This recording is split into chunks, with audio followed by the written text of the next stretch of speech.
ito ay hatid sa inyo na Maxan. Max Healthy, Maxan.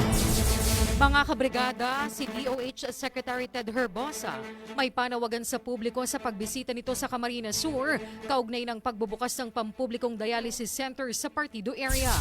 Brigada Christian Oliver, ibrigada mo! Brigada 5 Report.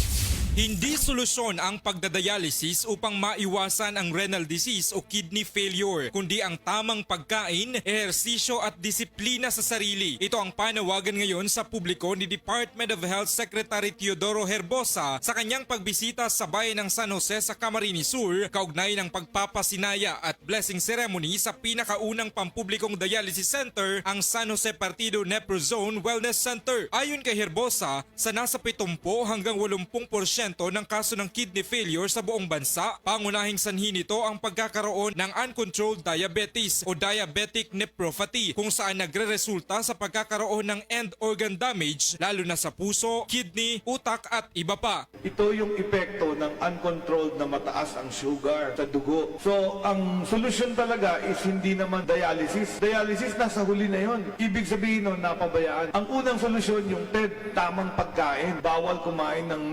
napakaraming kanin at matatamis kasi yun ang nagkakos ng diabetes. Sa ngayon, kasabay ng inaugurasyon ng nasabing health facility, bukas na para sa mga dialysis patient ang serbisyo at pasilidad nito, subalit prioridad nito ang mga residente ng nasabing bayan habang may inilaan namang isang pwesto para sa mga pasyente mula sa kalapit na bayan. Samantala, nagpasalamat naman si Mayor Gerald Peña sa mga nakatuwang sa pagsasakatuparan ng pasilidad, lalo na sa Renal Solution Plus Foundation Incorporated, katuwang ang Department of Health para sa pagpapalawak pa ng nasabing programa. In the heart of changing lives, ito si Brigada Christian Oliver ng 103.1 Brigada News FM Naga, The Music News Authority.